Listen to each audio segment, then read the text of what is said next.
Hello, good evening, and thank you for joining us on the news tonight. In our headlines, court jails free for life over Oyo school kidnap. Delta police arrest 22 suspected drug dealers. Pakistan eyes Nigerian crude amid Middle East tensions. On the foreign scene, Houthis attack Saudi oil tankers in Red Sea. In sport, Nigeria targets 7 athletics gold medals in Glasgow. I am Princess. AKZ now details of the news. President Bola Tinubu has approved the expansion of the Nigerian army from 8 to 12 divisions as part of efforts to strengthen national security and improve the military's operational capacity. The approval also includes the recruitment of 28,000 additional personnel alongside continued investment in military equipment, troop welfare, operational readiness, and force modernization to address Nigeria's evolving security challenges.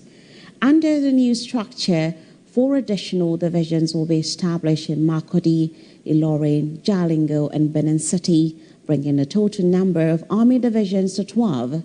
The federal government says the expansion will improve command and control, strengthen border security, enhance the protection of critical infrastructure, and enable faster responses to security threats. Implementation will be carried out in 2 phases, with the first expected to be completed by September 2026 and the second by December 2026. President Tinubu also commended the Chief of Army Staff, Lieutenant General Waidi Ibrahim Shuaibu, and officers and soldiers of the Nigerian Army for their dedication to defending the country's sovereignty. The President of the Senate, Godswill Akpabio, says the federal government is working relentlessly to end insecurity across the country, assuring Nigerians that the challenge will soon become a thing of the past. The Senate President gave the assurance while receiving members of the latest Gulf Association of Nigeria on a courtesy visit to the National Assembly. National Assembly correspondent Miriam Zachary reports. The President of the Senate, Godswill Akpabio, says President Bola Tinubu's administration remains focused on restoring peace and security across the country. Receiving members of the Ladies Gulf Association of Nigeria, led by its national president, Dr. Lami Ahmed, at the National Assembly, Senator Akpabio said the government is giving the nation's security challenges its full attention. If you go to any constituency in Nigeria and a woman is contesting against a man, the women in that constituency will prefer to support the man instead of support their fellow women. The reason is because of some of the, I would say bad things, some of the displays that the witness when some women enter into positions of authority. But with people like you coming out, you become role models, you become a trailblazer, you become an inspiration to both men and women. The Senate President cited the recent release of abducted school children in Oyo State as an indication of the government's commitment to tackling insecurity. He also encouraged greater support for women seeking political office, noting that the actions of some past female office holders had discouraged women from backing one another during elections. Senator Akpabio further pledged the support of the Senate for the forthcoming International Ladies Golf Tournament scheduled to hold at the IPB International Golf and Country Club, Abuja. Select Committee on Golf, of course, youth, we'll do our best to our brother, who, even though he's the chairman of the Senate Committee on INEC, no matter how busy he is, will be briefing us, and whatever he wants us to do so. If you need any assistance to have audience with the President, we will also facilitate that. Earlier, the national president of the Ladies Golf Association of Nigeria, Dr. Lami Ahmed, thanked the Senate President for receiving the delegation, formally inviting him to the tournament, and decorated him as the grand patron of the association. Your Excellency, with all humility, from the latest law constitution of Nigeria, ELGA, not taking this time for granted. So from all of us, we present this token in appreciation of your kindness, the love, the support. That whenever you set your eyes on it, you always remember these ladies in being white. From the National Assembly, Mariam Zakari, Adbn News. The House of Representatives has passed a constitution alteration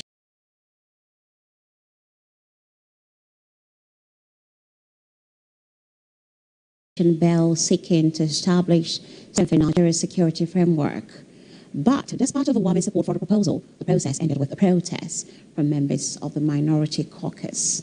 Adbn's correspondent Laraba Moray reports. Those against you say nay. That is it. The bill was passed after 211 lawmakers voted in support during consideration of the Constitution Review Committee's report.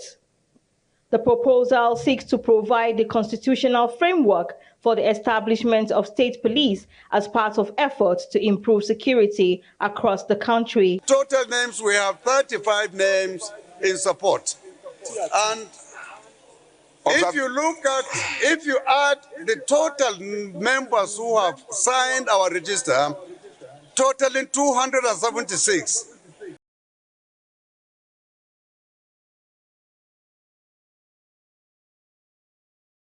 Plus the 35 shown their direction on the platform of the House, we have a total of 311 members. Supporters of the amendment say it will bring policing closer to communities, strengthen intelligence gathering, improve coordination among security agencies, and provide a stronger response to security threats. Speaker, our responsibility here today as lawmakers is to establish the constitutional foundation for this important reform and allow the legislative process to continue strengthening its implementation. Although the bill was passed, members of the minority caucus staged a walkout, maintaining that while they support the establishment of state police, the constitutional amendment should have followed due process. For Mr. Speaker to sit as chairman of the Committee of the Whole and just read the long title of it and then put a voice question for determination of an alteration that requires two-thirds and clause-by-clause consideration and voting is absurd. And that is why we have come to tell Nigerians. The passage of the State Police Bill marks another stage of the constitutional process as lawmakers continue to improve the security architecture of Nigeria.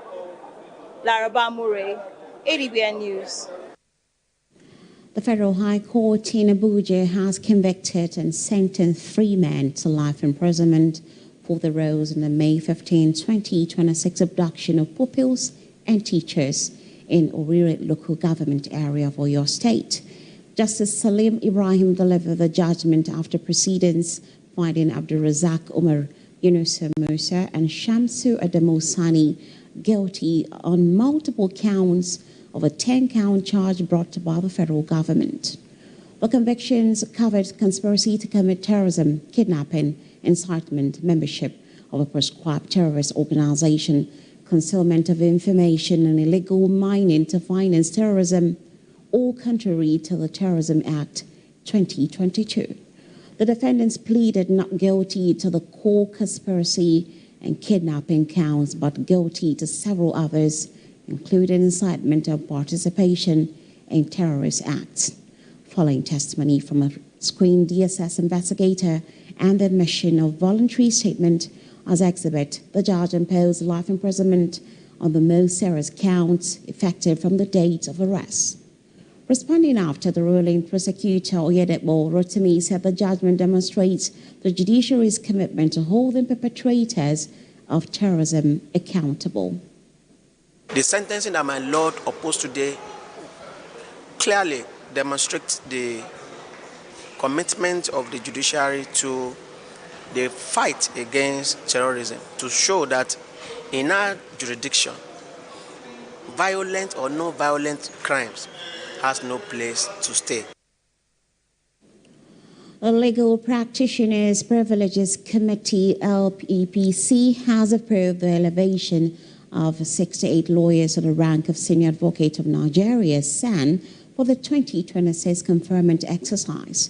The list of successful applicants was announced in the press release issued under the chairmanship of the Chief Justice of Nigeria, Justice Kudirat Motomori Olatokunbo Kikerokun, GCON, following the committee's 174th plenary session held on July 23, 2026. The LPPC emphasized that participation in the mandatory pre-swearing-in induction program is a prerequisite for the formal conferment of the rank. The committee further directed that all shortlisted conferees must refrain from publishing advertisements, congratulatory messages, or goodwill notices relating to the nomination in accordance with the rules of professional conduct. The Renewed Hope National Media Tour has concluded in Kogi State with the inspection of a major erosion control and road project in Amba local government area. The project is aimed at tackling flooding, restoring degraded land, and improving access, as residents and officials highlight its impact on livelihoods and infrastructure. The report. The project, under the Agro-Climatic Resilience in Semi-Arid Landscape Program, combines erosion control, flood mitigation, and road construction. Commissioner for Environment says it will reclaim degraded land, improve access, and protect communities long affected by flooding and gully erosion. This is promise made, promise kept. And it makes sure they cut across all the 3 territorial zone. And you could see, and it's not only this project alone. It comes with an empowerment program. How do I mean that? What's called Community Reforming Fund. Where the group, all the community that have along the catchment area, they group them into numbers, I think between 10 and 15, and they give each group $25,000. As I speak with you now, $2 million has been released to community for a empowerment program. Executive Chairman of Amba Local Government Area, Engineer Damu Yahya Mohammed, described the project as the largest infrastructure intervention in the area's history, saying it has improved movement and enhanced residents' quality of life. I was living on this same street, I think some blocks away from here. I was trekking home I think 2 or 3 years ago. And I know what I was doing with the youth here. We know how much we're contributing to see that motorcycle could even access this area. But today, I think we have mini Abuja in Ankpa. Yes.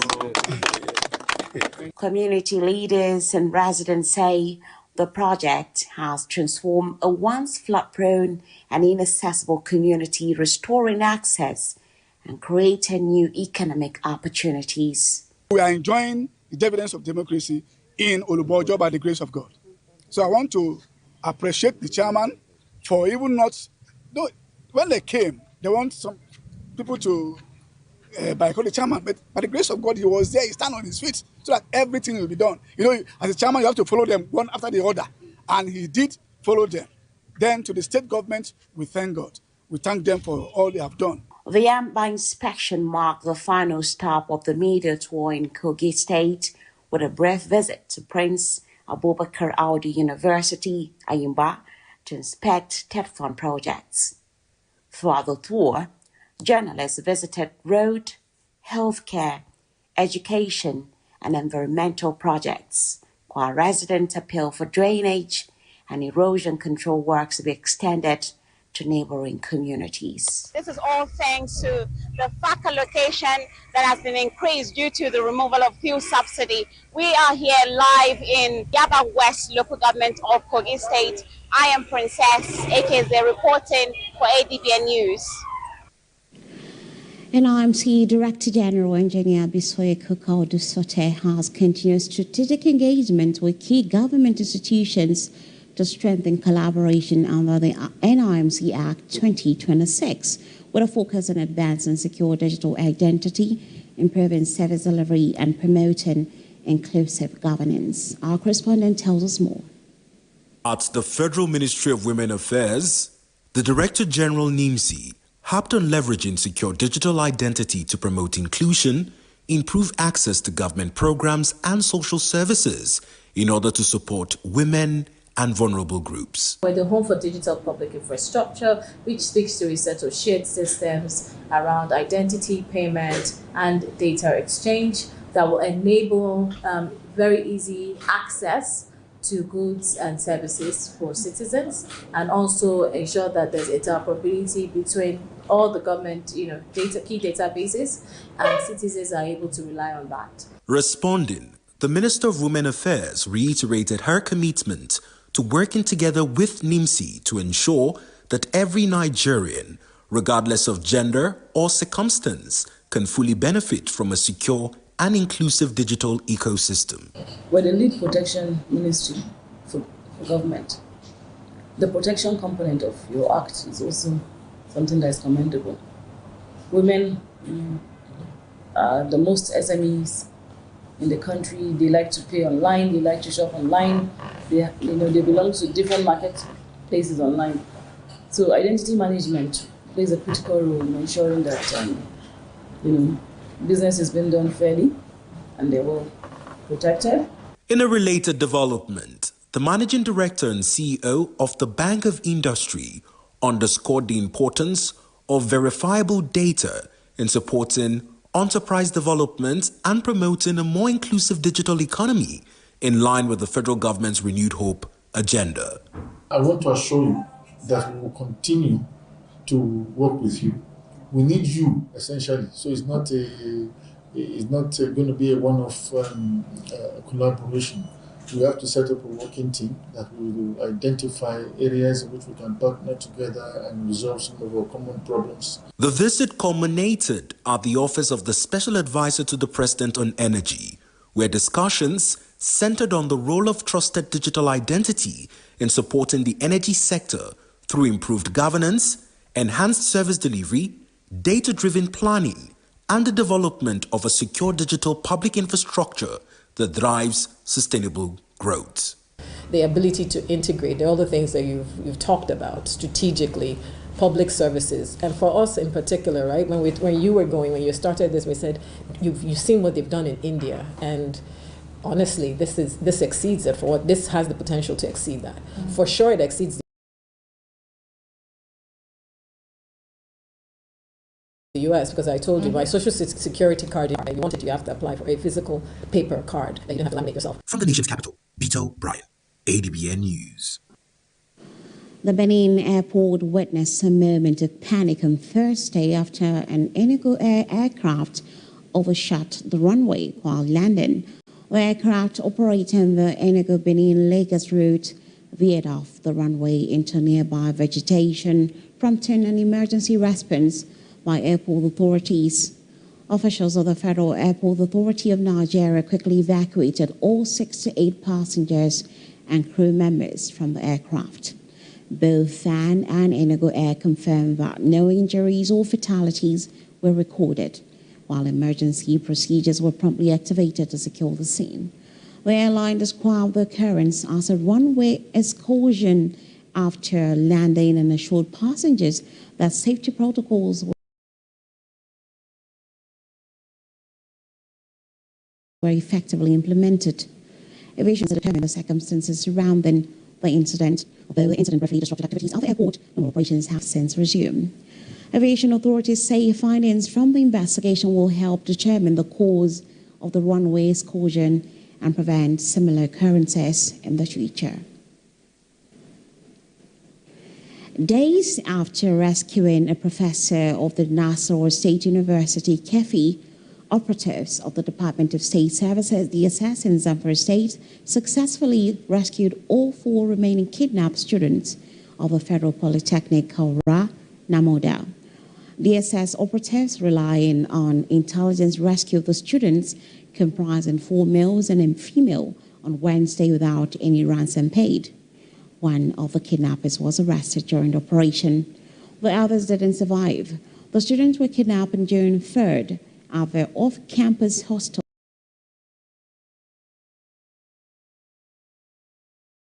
in the low-cost area after armed bandits stormed the building and seized 6 of them. Following an early release of two of the 6 students, security forces intensified an intelligence-led operation and surgically secured the safe return of the remaining students to the relief of all. Moving on, the National Emergency Management Agency, NEMA, is calling for stronger collaboration and proactive measures to reduce the impact of flooding, as forecasts indicate an increased flood risk this rainy season. The appeal came during a courtesy visit by the head of NEMA's Abuja Operations Office to the Kogi State Deputy Governor in Lokoja, where both sides discussed strategies to improve disaster preparedness, emergency response coordination, and flood risk reduction. NEMA says effective disaster management requires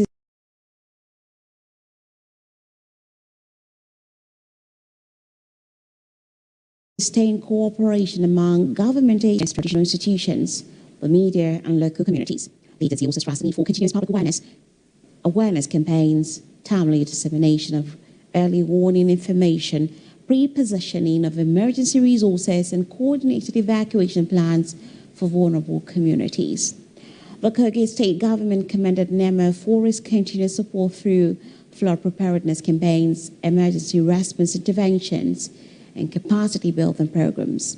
It also pledged to strengthen cooperation with the agency to ensure at-risk communities receive timely information and assistance as the rainy season progresses. Stay with us, we'll have more news coming after this break.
Welcome back to the news. Stakeholders in the fight against HIV/AIDS in Akwa Ibom State have received the findings of the antiretroviral therapy impact survey with a call for stronger collaboration to improve HIV prevention, treatment, and care. The stakeholders also examined the 2024 AIDS Indicator Survey ARS summary sheet for the state as part of efforts to strengthen evidence-based planning and interventions in the fight against HIV/AIDS. Adbn correspondent Emmanuel Silas reports. Stakeholders and other development partners have converged in Ikorikpene for the dissemination of the antiretroviral therapy impact survey's findings. Presenting an overview of this survey, Dr. Olakboshi Olatoregon highlighted key findings from the assessment. So what we did was that when the eligible individuals were identified, like I said, 50 to 64 years, when they were identified in the community, the first was that they were tested in that community, doing the regular HIV testing using national algorithm. When they get to the satellite lab, they do what we call HIV confirmation tests in the lab.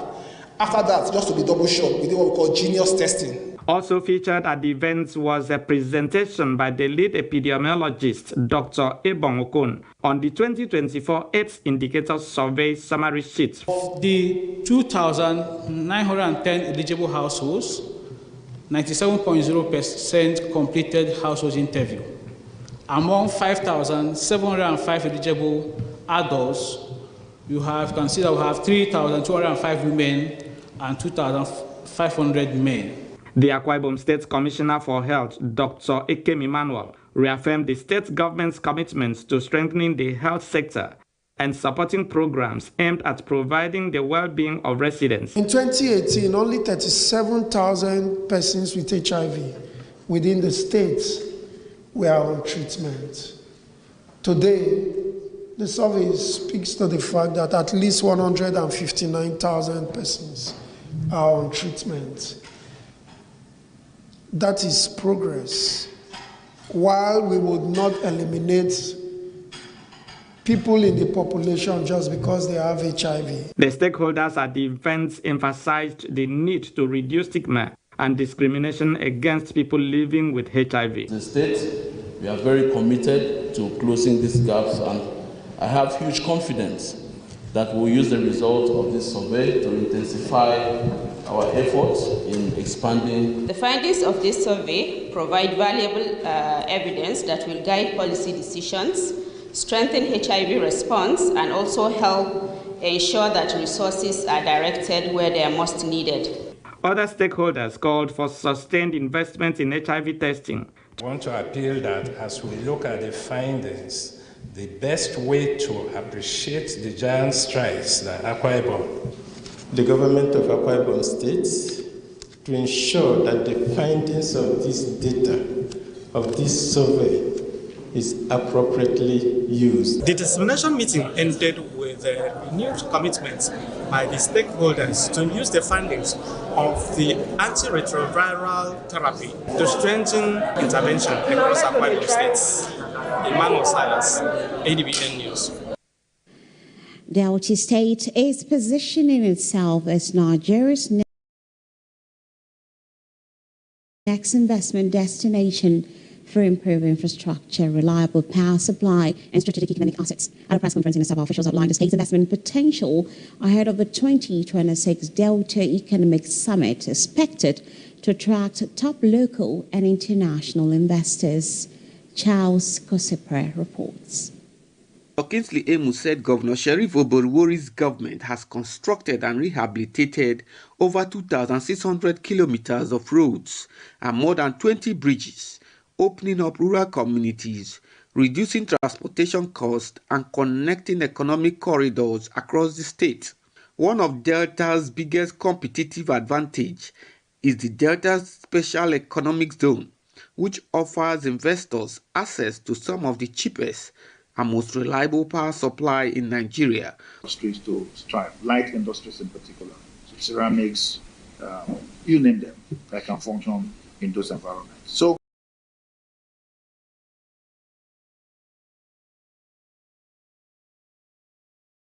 government has created time to speak up to the world, to invite the world to see the kinds of potentials and strengths that you have. So all of these strengths will translate as a build-up to this.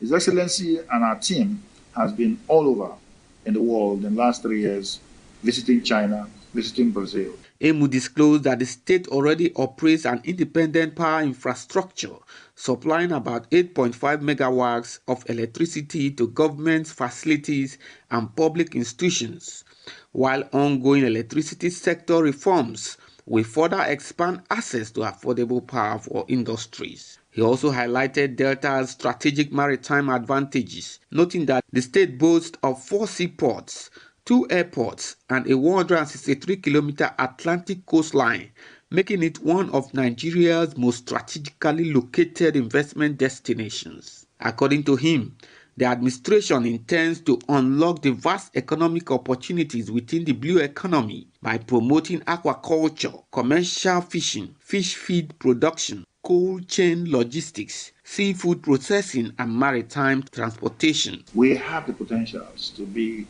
a fish basket of not only South, but of Nigeria, and we're heading in that direction. And we also, if you look at solid mineral and mining, we have kaolin, we have lignite, we have coal, we have silica. Silica is found practically everywhere.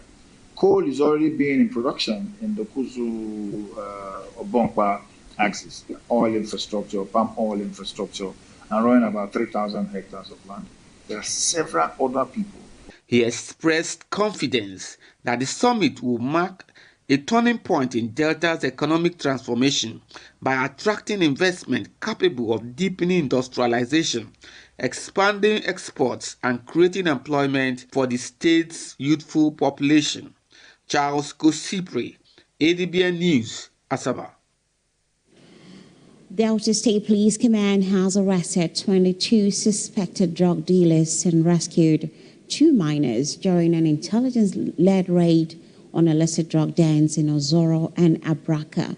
The operation, carried out on 21st July 2026, was led by the Deputy Commissioner of Police in charge of operations targeting identified drug hotspots at Ofabwe community in Ozoro, Ekrejeta, and the NUT area in Abraka following credible intelligence. The raid resulted in the arrest of 22 suspects comprising 19 males and 3 females, 4 alleged offenses relating to the sale, possession, and distribution of illicit drugs. Police also rescued 2 minors who were found in a suspected drug den allegedly operated by their father. The children have been taken into protective custody and will be handed over to the Delta State Ministry of Women Affairs for proper care while the investigations continue. Commissioner of Police Yemi Oyeni described the presence of minors in an environment linked to illicit drug activities as deeply disturbing. He reaffirmed the command's commitment to dismantling drug networks and protecting vulnerable persons. The Nigerian Content Development and Monitoring Board, NCDMB, will on July 27, 2026 launch the Nigerian Content Trainers Registration Certificate, a digital platform designed to improve quality assurance and standardization in human capacity development across the oil and gas industry. The certification platform will be accessible through the Nigerian Oil and Gas Industry Content Joint Qualification System NOGIC JQS portal, and will assess training providers based on the facilities, faculty, equipment, accreditations, operational capacity, and training experience. NCDMB said the application, processing, and approval of the certification are free of charge, warning that it does not recognize the use of consultants, agents, or third parties for NCTRC applications.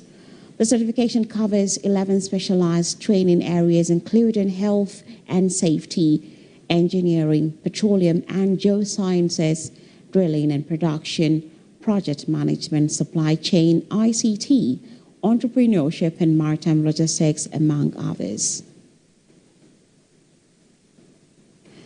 Tragedy struck Omoko community in Oba Ebema Ndoni local government area of River State after a known gunman shot dead and OSPAC Zonal Commander Ozemela Stephen Mokocha alongside 4 women.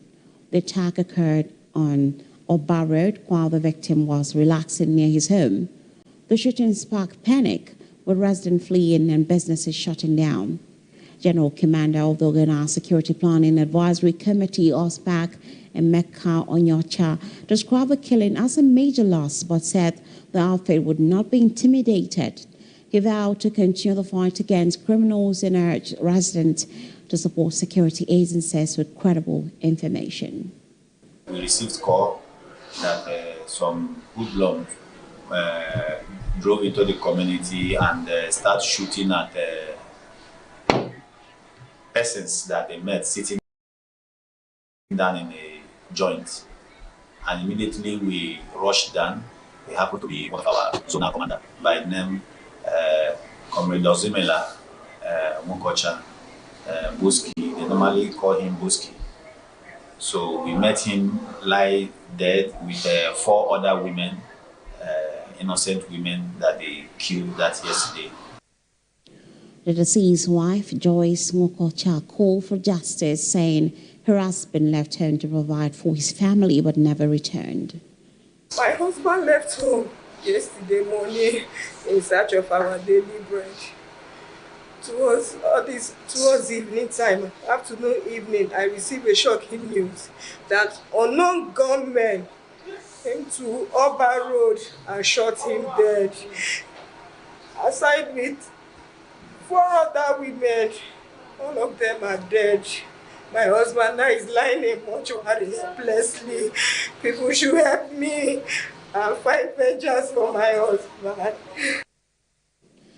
Meanwhile, the Rivers State Police Command has condemned the attack, describing it as a threat to the state's peace.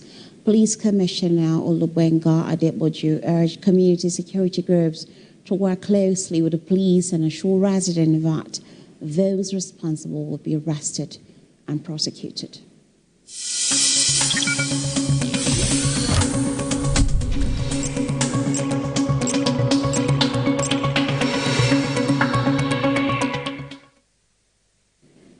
And now, in the world of business, Nigeria, once the world's largest producer of palm oil, now relies heavily on imports to meet local demand, while Malaysia has built the crop into a multi-billion-dollar export industry.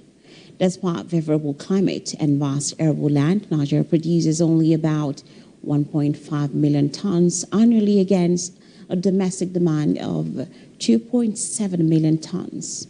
Malaysia, by comparison, produces more than 20 million tons of palm oil each year, exports to over 150 countries, and earns about $27.5 billion annually from the sector, making it one of the country's biggest foreign exchange earners. Experts blame Nigeria's decline on decades of poor policy implementation, inadequate investment, aging plantations, low-yield seedlings, and weak support for smallholder farmers, forcing the country to spend millions of dollars importing palm oil each year. Stakeholders say sustained investment in modern plantations, research, processing facilities, and farmer support could revive Nigeria's palm oil industry, reduce imports, create jobs, and restore the country's competitiveness in the global market. Rising insecurity in the Middle East is creating fresh export opportunities for Nigeria as Pakistan considers sourcing crude oil from the country to reduce its dependence on Gulf suppliers threatened by disruptions in the Strait of Hormuz and the Red Sea. The move follows renewed attacks on key shipping routes which have raised concerns over the reliability of oil supplies from the Middle East and prompted Pakistan to diversify its energy import sources. Although Pakistan has not previously imported Nigerian crude, analysts say Nigeria's Bonny Light grade offers a viable alternative that could strengthen bilateral energy trade while enhancing Pakistan's energy security. Industry experts say the development highlights Nigeria's growing importance in the global oil market as geopolitical tensions continue to reshape international energy trade and supply chains.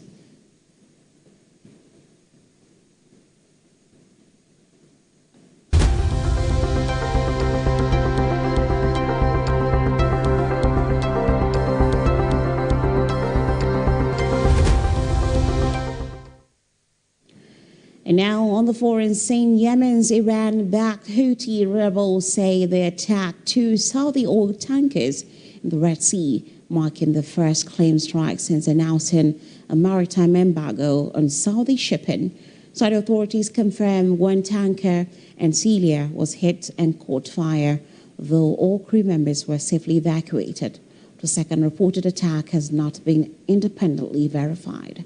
The development came as the United States carried out a 12th consecutive night of strikes on Iranian military targets, including missile and drone facilities, coastal surveillance sites, and air defense systems. Iranian state media reported that 2 people killed in attacks, while Tehran also claimed to have closed the Strait of Hormuz after an explosion along a mine shipping route.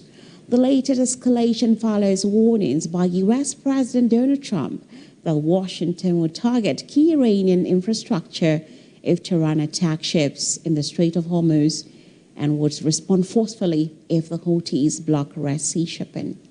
The renewed hostilities have heightened concerns over global energy supplies with disruptions at both the Bab el-Mandeb and Strait of Hormuz, threatening major international shipping routes and increasing uncertainty in global oil markets. Ukrainian drones have struck several warehouses belonging to Russia's largest online retailer, Wildberries, in a series of attacks that Kyiv says are aimed at disrupting logistics used to supply the Russian military. The strikes reportedly killed several workers, injured dozens, and destroyed goods worth an estimated $1 billion. Ukraine says the targeted facilities store components used for drone production and other military equipment, although Russia denies the warehouses support military operations. The attacks are part of Kyiv's strategy to weaken Russia's supply chains as fighting along the front line remains largely a stalemate. The strikes have also dealt a heavy blow to thousands of small and medium-sized businesses that rely on Wildberries to store and distribute the products. Many traders say they have lost their entire inventory and fear further attacks with limited prospects for compensation. The disruption highlights the growing economic impact of the war inside Russia, while businesses were already grappling with higher taxes, inflation, fuel shortages, and slowing economic growth as resources continue to be diverted to the war efforts.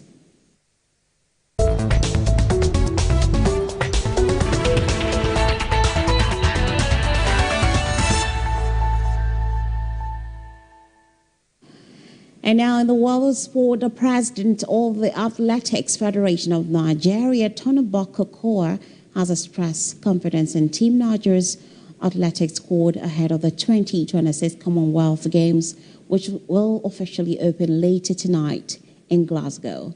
The six-day athletics program will run from 27 July to 1st August at Scotstoun Stadium. Leading the AFN contingent, Okoa said the presence of the world-class athletes, including women's 100 meters hurdles world record holder Tobi Amuson, sprint star Kenshola Ajayi, Favor Ashe, Olympic 400 meters finalist Samuel Ghazi, has strengthened the federation's ambition of winning 7 gold medals. Meanwhile, the AFN's technical director, Gabriel Cohn, who has overseen Team Nigeria's preparations in Abuja and Adbn, said the atmosphere in camp has been excellent as the athletes complete the final preparations for the Games. FC Barcelona have completed a signing of German winger Karim Adeyemi from Borussia Dortmund on a contract running until 2031. While neither club disclosed the financial details, reports suggest the deal is worth 22 million euros plus performance-related add-ons and includes a sell-on clause. Adeyemi joined Dortmund from FC Red Bull Salzburg in 2022 and went on to make 146 appearances, scoring 36 goals in all competitions. The 24-year-old is reunited with Barcelona manager Hansi Flick, who handed him his senior debut for Germany national football team during his time in charge of the national side. Adeyemi becomes Barcelona's second attacking signing of the transfer window following the arrival of Anthony Gordon from Newcastle United. Arsenal have signed versatile attacking player Christos Zolis from Club Brugge for £34 million. The 24-year-old Greece international has joined the Premier League champions on what it described as a long-term contract. Zolis scored 43 goals and provided 45 assists in 108 appearances for Club Brugge. He joins Arsenal after the departure of Belgian forward Leandro Trossard in Besiktas earlier this month. Zolis, who started his career at PAOK, made 30 appearances for Norwich between 2021 and 2024, scoring 3 goals. And that's all we have for you tonight on the news. Remember to watch us live on DSTV channel 258, on Star Times channel 140, Evo TV app, Limex World TV app, and Niger TV app. For more stories, visit our website at www.adbntv.com. You can also watch us live from every part of the world by logging on to www.adbntv.com/live. I am Princess AKZ. Good evening and thanks for watching.